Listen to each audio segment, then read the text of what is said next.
ബിസ്മില്ലാഹിർ റഹ്മാനിർ റഹീം. ഇന്നൽ ഹംദലില്ലാഹി വസ്സലാത്തു വസ്സലാമു അലാ റസൂലില്ലാഹി വഅലാ ആലിഹി വസഹ്ബിഹി അജ്മഈൻ. അസ്സലാമു അലൈക്കും വറഹ്മത്തുള്ളാഹി വബറകാതുഹു. ഇന്നത്തെ ദർസ്, നിസ്കാരം ഉത്തമമാകാൻ അത് അള്ളാഹുവിനോടുള്ള ഒരു കൂടിക്കാഴ്ച ആയിരിക്കണം. അവസാന നിസ്കാരമെന്ന ബോധത്തോടെ ആയിരിക്കണം. ഇമാം ഇബ്നുൽ ഖയ്യിം റഹിമഹുല്ലാ പറഞ്ഞു, ലിൽ അബ്ദി ബൈന യദയില്ലാഹി മൗഖിഫാനി, മൗഖിഫുൻ ബൈന യദഹി ഫിസ്സലാത്തി വ മൗഖിഫുൻ ബൈന യദഹി യോമ ലിഖായിഹി. ഒരടിമക്ക് അള്ളാഹുവിൻ്റെ മുമ്പിൽ രണ്ട് നിൽപ്പുകളുണ്ട്. ഒന്ന്, ആദ്യത്തേത് നിസ്കാരത്തിൽ അവൻ്റെ മുമ്പിൽ നിൽക്കലാണ്. മറ്റൊന്ന് അള്ളാഹുവിനെ കണ്ടുമുട്ടുന്ന ദിവസം, അതായത് പരലോകത്തിൽ അവൻ്റെ മുമ്പിൽ നിൽക്കലാണ്. ഇങ്ങനെ രണ്ട് നിൽക്കൽ ഒരടിമക്ക് അള്ളാഹുവിൻ്റെ മുമ്പിൽ ഉണ്ട് എന്നാണ് ഇബ്നുൽ ഖയ്യിം റഹിമഹുല്ലാ പറയുന്നത്. ഫമൻ കാമ ബി ഹക്കിൽ മൗഖിഫിൽ അവ്വലി ഹവ്വന അലൈഹിൽ മൗഖിഫൽ ആഖിറ. ആദ്യത്തെ നിൽപ്പിൻ്റെ അവകാശം, അതായത് നിസ്കാരത്തിൻ്റെ അവകാശം നന്നായി നിർവഹിക്കുന്നവന് രണ്ടാമത്തെ നിൽപ്പ് എളുപ്പമാകും, അതായത് പരലോകത്തിൽ. ബാറക്കല്ലാഹു ഫീക്കും. എന്നിട്ട് ഷെയ്ഖ് പറയാണ് റഹിമഹുല്ലാ, ഇമാം പറയാണ്, വമൻ ഇസ്തിഹാന ബിഹാദൽ മൗഖിഫി വലം യുവഫിഹി ഹക്കഹു ശുദ്ധദ അലൈഹി ദാലിക്കൽ മൗഖിഫു. ആദ്യത്തെ നിൽപ്പിനെ അവഗണിക്കുകയും, അതായത് നിസ്കാരം, അതിൻ്റെ അവകാശം നിർവഹിക്കാതിരിക്കുകയും ചെയ്യുന്നവന് രണ്ടാമത്തെ നിൽപ്പ് അഥവാ പരലോകത്തിൽ അള്ളാഹുവിനെ കണ്ടുമുട്ടുന്ന ദിവസം ആ നിൽപ്പ് കഠിനമാക്കപ്പെടും. ബാറക്കല്ലാഹു ഫീക്കും. ഇത് ഇബ്നുൽ ഖയ്യിം റഹിമഹുല്ലയുടെ അൽ ഫവായിദ എന്ന ഗ്രന്ഥത്തിലെ 200-ാമത്തെ പേജാണ്. അതുകൊണ്ട് സഹോദരി, നിസ്കാരം വളരെ പ്രധാനപ്പെട്ട ഒരാരാധനയാണ്. നാം അതിനെ വളരെ ശ്രദ്ധയോടെ നിർവഹിക്കേണ്ടതാണ്. കാരണം പരലോകത്ത് ആദ്യം ചോദിക്കുക നിസ്കാരത്തെക്കുറിച്ചാണ്. അത് ശരിയായില്ലെങ്കിൽ നാം പരാജയപ്പെട്ടു. നബി സല്ലല്ലാഹു അലൈഹി വസല്ലം പറഞ്ഞു, ഇന്ന അവ്വല മാ യുഹാസബു ബിഹിൽ അബ്ദു യൗമൽ ഖിയാമത്തി മിൻ അമലിഹി സ്വലാത്തുഹു. ഒരടിമയുടെ പ്രവർത്തികളിൽ നിന്ന് ഖിയാമത്ത് നാളിൽ ആദ്യം കണക്ക് നോക്കുക അവൻ്റെ നിസ്കാരമാണ്. ഫഇൻ സലഹത് ഫഖദ് അഫ്ലഹ വ അൻജഹ. അത് ശരിയായാൽ അവൻ വിജയിച്ചു. വഇൻ ഫസദത് ഫഖദ് ഖാബ വ ഖസിറ. അതിന് കുഴപ്പം സംഭവിച്ചാലോ, നിസ്കാരത്തിന്, അവൻ പരാജയപ്പെടുകയും നഷ്ടക്കാരനാവുകയും ചെയ്തു. ഇത് തിർമിദി റഹിമഹുല്ലാ 413-ാമത്തെ ഹദീസാണ്. ബാറക്കല്ലാഹു ഫീക്കും. നമ്മൾ അധിക പേരുടെയും നിസ്കാരം നോക്കിയാൽ നമ്മുടെ ശരീരം മുസല്ലയിലും മനസ്സ് ദുനിയാവിൻ്റെ കാര്യങ്ങൾ ചർച്ച ചെയ്യുന്നതിലുമായിരിക്കും. ബാറക്കല്ലാഹു ഫീക്കും. നമ്മളിന്ന് പത്രത്തിൽ വായിക്കുന്നുണ്ട്, റിപ്പോർട്ടുകൾ വന്നിട്ടുണ്ട്, വാർത്തകൾ നമ്മൾ വായിച്ചിട്ടുണ്ട്. ഒരു ആൾ മൊബൈലിലൂടെ ഇങ്ങനെ സംസാരിച്ച് പോകുകയാണ്. എന്നിട്ട് അദ്ദേഹം മറ്റേ റെയിൽ ക്രോസ് ചെയ്യാണ്. അദ്ദേഹം മുമ്പിൽ നിന്ന് വരുന്ന വലിയ തീവണ്ടി കാണുന്നില്ല. കാരണം അദ്ദേഹം നല്ല കോൺസെൻട്രേഷൻ, നല്ല വർത്തമാനത്തിലാണ് ഈ മൊബൈൽ ഫോണിൽ.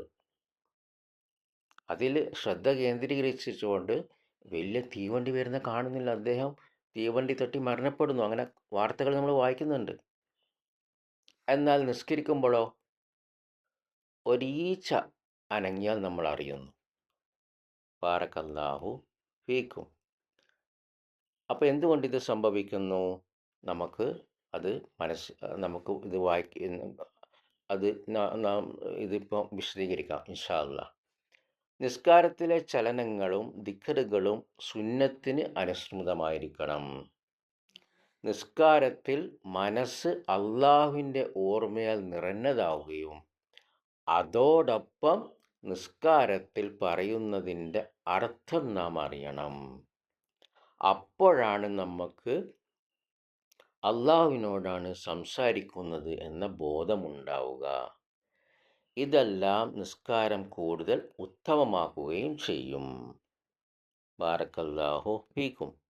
മനസ്സിലേക്ക് വരുന്ന ചിന്തകളെ നാം പിന്തുടരരുത്. അതിനെ നിയന്ത്രിക്കാൻ കഠിനമായ പരിശ്രമം ആവശ്യമാണ്. നിയന്ത്രിച്ചേ പറ്റുള്ളൂ. ആവർത്തിച്ച് പരിശ്രമിക്കുന്നതോടെ പിന്നെ ഇൻഷാ അല്ലാഹ് ആ ചിന്തകൾ വരാത്ത അവസ്ഥ വരും. ബാറക്കല്ലാഹു ഫീക്കും.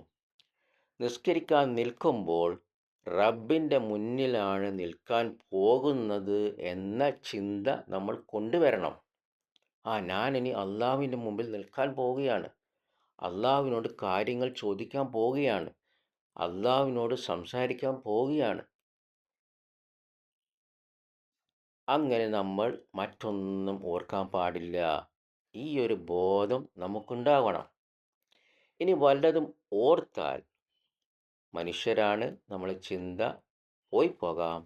അങ്ങനെ വല്ലതും ചിന്തകൾ വന്നാൽ തന്നെ അള്ളാഹുവിനെ ഓർക്കുന്നതിലേക്ക് തിരിച്ചു വരണം. നമ്മൾ നിസ്കാരത്തിലേക്ക് പറയുന്ന സംഗതികളിലേക്ക് തിരിച്ചു വരണം. അതിൻ്റെ അർത്ഥം മനസ്സിലാക്കി ചെയ്യണം. നമ്മൾ നിസ്കരിക്കുകയാണെന്നുള്ള ബോധം നമുക്ക് ഉണ്ടാകണം. അർത്ഥം അറിഞ്ഞ് അള്ളാഹുവിനോട് സംസാരിക്കുകയാണ് എന്ന ബോധം നമുക്ക് ഉണ്ടാകണം. അങ്ങനെ അർത്ഥം അറിഞ്ഞ് നമ്മൾ നിസ്കരിക്കണം. ബാറക്കല്ലാഹു ഫീക്കും. അപ്പോൾ എന്ത് സംഭവിക്കും? നമുക്ക് ചിന്തകൾ ഉണ്ടാവുകയില്ല. നമ്മളെ ദ്വാലായിരിക്കും നമ്മളെ ശ്രദ്ധ. നമ്മൾ ആത്മാർത്ഥമായിട്ട് നമ്മൾ അള്ളാഹുവിനോട് ദ്വാ ചെയ്യുന്നൊരവസ്ഥയിലേക്ക് വരും. അതിൻ്റെ അർത്ഥം കൂടി നമുക്ക് മനസ്സിലാകുമ്പോൾ നമ്മൾ നിസ്കാരത്തിൽ പൂർണ്ണമായും ശ്രദ്ധ കേന്ദ്രീകരിക്കും.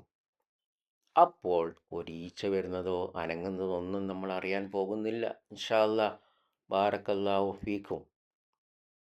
മറ്റൊന്ന്, നമ്മൾ ഇപ്പം നിസ്കരിക്കുന്ന ഈ നിസ്കാരം, നമ്മളിപ്പം ളുഹർ നിസ്കരിക്കുകയാണെങ്കിൽ അല്ലെങ്കിൽ അസ്ർ നിസ്കരിക്കുകയാണെങ്കിൽ ആ നിസ്കാരം അവസാന നിസ്കാരമാണെന്ന പോലെ ശ്രദ്ധയോടെയും വിനയത്തോടെയും നിസ്കരിക്കുകയും വേണം.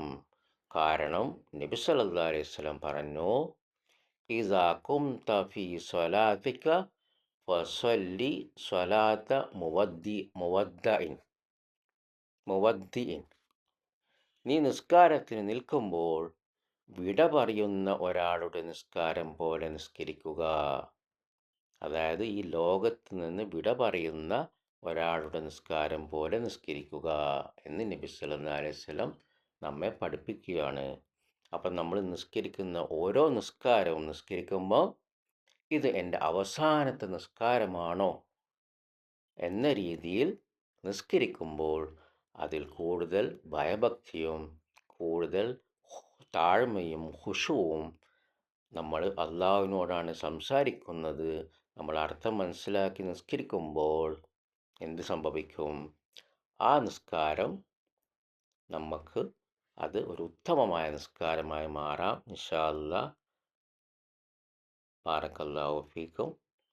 അതുകൊണ്ട് നമ്മളിങ്ങനെ ആവർത്തിച്ച് നമ്മുടെ നിസ്കാരം ഏറ്റവും നല്ല രീതിയിൽ അത് ശരിയാക്കി കൊണ്ടുവരണം.